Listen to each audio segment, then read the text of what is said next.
సభలో చర్చ జరిగింది. 8 గంటలు అన్నారు కానీ ఇంకా పైన నడిచింది. నేనే నిద్రపోతున్న 3:30 అయింది.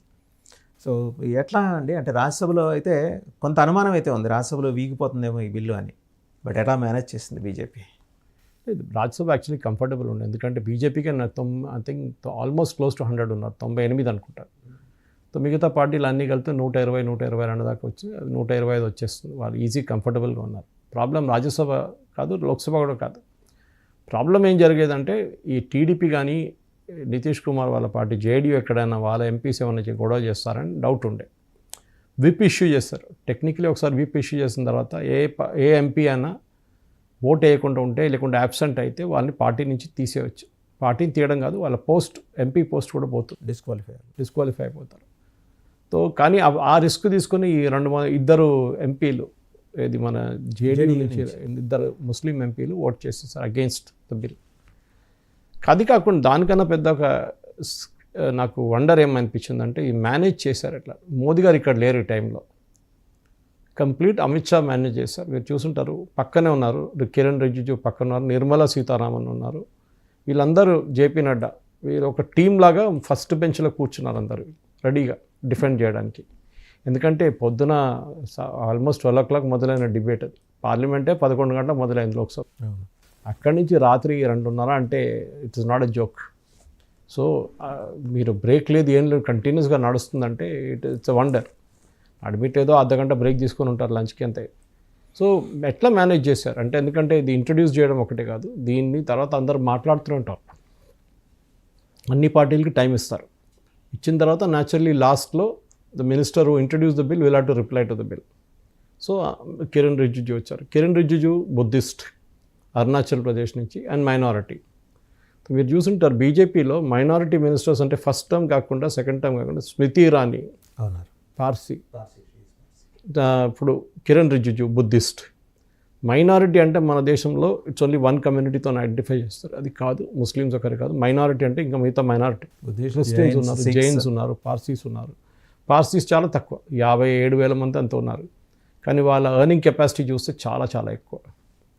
ఈ బిల్లు ఈ పర్టికులర్ ఈ చేసిన దానికి మీరు అడిగారు సుప్రీంకోర్టులో ఛాలెంజ్ ఉంటుందా అంటే, సుప్రీంకోర్టులో ఛాలెంజ్ ఎక్కడన్నాడు, ఎందుకంటే సిఐలో కూడా చూసాం. ఇది గవర్నమెంట్ పార్లమెంట్ పాస్ చేసిన బిల్లుని మీకు కొట్టిపడేయడానికి మీకు హక్కు లేదు సుప్రీంకోర్టుకి. అది నేషనల్ జ్యుడిషియల్ అకౌంటబిలిటీ కమిషన్, అది ఒకటే బిల్లు వాళ్ళు కొట్టిపడేశారు. యాక్చువల్లీ దాన్ని రీఛాలెంజ్ చేయాలంటే గవర్నమెంట్ చేయలేదు. ఎందుకంటే పార్లమెంట్ డొమైన్లో ఇస్ టు మేక్ లా, అంటే చట్టాలు తయారు చేసేది. సుప్రీంకోర్టు పని దాన్ని ఇంటర్ప్రిట్ చేయడం. అంటే గవర్నమెంట్ ఏదో చేసింది అనుకోండి, ఈ చట్టం కింద చేసామని చెప్పి ఇంకేదైనా చేస్తే సుప్రీంకోర్టు దాన్ని ఇల్లీగల్గా అని చెప్పొచ్చు. కానీ చట్టమే ఇల్లీగల్ అని మీరు చెప్పలేరు, చట్టంగానే ఉంటుంది అది. అన్లెస్ బేసిక్ డాక్ట్రిన్, అదొక పెద్ద కేశవానంద భారతి కేసు, ఒక కేసు ఉంది చాలా పాతది, షిరూర్ మఠ్ కేసులో. ఆ కేసులో ఈ బేసిక్ స్ట్రక్చర్ ఆఫ్ కాన్స్టిట్యూషన్ మార్చకూడదు, సెక్యులర్ కానీ సోషలిస్ట్ కానీ, అది ఉండే ప్రియాంబుల్ నుంచి మనం చూస్తున్నాం. బేసిక్ స్ట్రక్చర్ మార్చకుండా మీరు ఇంకేమైనా చేసుకోవచ్చు. మీరు అడిగిన ప్రశ్నకి వెళ్తారు, డెఫినెట్గా వెళ్తారు. కానీ కోర్టు అడిగారు మీ అఫిడవిట్ ఫైల్ చేయండి చూద్దాంలే తర్వాత అంటారు. అది అట్లా నడుస్తూనే ఉంటుంది. బేసిక్గా కోర్టు ఎందుకు ఇంటర్ఫియర్ చేయరంటే, పత్రి వాసుదేవన్ గారి ఇంటికి వచ్చి మీ ఇల్లు రేపటి నుంచి మీది కాదు, వకఫ్ అని అయిపోయిందని వకఫ్ బోర్డు చెప్పొచ్చు. వాళ్ళకి ఏ ఆధారం చూపించక్కర్లేదు మీకు. వాళ్ళు ఒకసారి డిక్లేర్ చేసేసారు అల్లా పేరు మీద ఎవరో ఇచ్చారు, సో అయిపోయింది ప్రాపర్టీ. ఇప్పుడు టెక్నికలీ ఇది ఇండియాలో ఒక ప్రాపర్టీ, మీరు మీ నైబర్ నడిమిట్లో గొడవ నడిచినప్పుడు ఆయన అంటారు మా ప్రాపర్టీ మీదంటారు, మీరంటే ఆయన ప్రాపర్టీ అంటారు.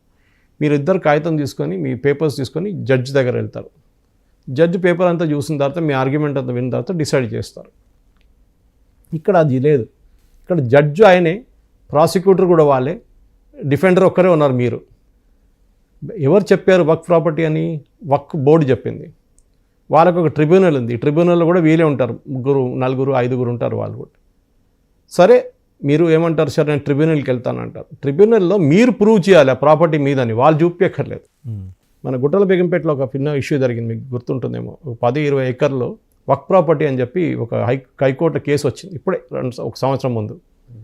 సో వక్ బోర్డు దగ్గర అడిగా, ఇన్ని రోజులు మీరు నిద్రపోతున్నారా, మీకు ఎట్లా తెలిసింది ఇప్పుడు సడన్గా లేసి వక్ ప్రాపర్టీ అంటున్నారు? అక్కడ ఇల్లు వచ్చేసి ఇల్లు కట్టుకున్నారు అందరూ, వాళ్ళు ప్రాపర్టీ ట్యాక్స్ కడుతున్నారు, వాళ్ళ కాగితాలు ఉన్నాయి వాళ్ళ దగ్గర, రిజిస్ట్రేషన్ పేపర్స్ ఉన్నాయి, అన్నీ ఉన్నాయి. ఇప్పుడు సడన్గా మీకు వక్ ప్రాపర్టీ అంటే, లేదు ఎవరో చెప్పారు. దాంట్లో చాలా క్రూషియల్ వర్డ్ ఉంది. ఈ 1995 చేసిన రిఫార్మ్స్ కానీ 2013లో చేసిన అమెండ్మెంట్స్ కానీ ఇఫ్ ఇట్ బిలీవ్స్ అంటే వాళ్ళు నమ్మితే చాలు వక్ ప్రాపర్టీ అయిపోతుంది. ఎవరిదైనా ఎవరి ఇంటికి వచ్చి మీ ఇది so tomorrow anybody can claim అదే జరిగింది కదా. రాజ్ భవన్ ఏదో పార్లమెంట్ హౌస్ అంటున్నారు, సుప్రీంకోర్టు కూడా వాళ్ళదే అంటున్నారు. ఓకే, ఇక్కడేమో మన మైక్రోసాఫ్ట్ క్యాంపస్ వాళ్ళది అంటున్నారు, దాని పక్కన ఐఎస్బి మాది అంటున్నారు. సో గుట్టల బేగంపేటలో జరిగిన కేసు అన్నీ అదే. మన గుట్టల బేగంపేట కేసులో ఏమైందంటే వీళ్ళు అన్నారు మీకు ఎట్లా తెలిసింది ఇది ఒక్క ప్రాపర్టీ అంటే ఔరంగజేబు ఇచ్చారని చెప్తున్నారు. ఔరంగజేబు ఎక్కడెక్కడ వచ్చారు, ఆయన వచ్చి అక్కడ చెప్పి వెళ్ళాడా, కాగితం రాశాడా, ఏమైనా చేశాడా అంటే ఏం లేదండి. మళ్ళీ ఎట్లా అంటే నెక్స్ట్ డే వచ్చి అఫిడవిట్ మార్చేశారు. అక్కడ ఔరంగజేబు గుర్రాలు వచ్చినాయట గడ్డి తినడానికి, సో అది వకఫ్ ప్రాపర్టీ అయిపోయిందంట.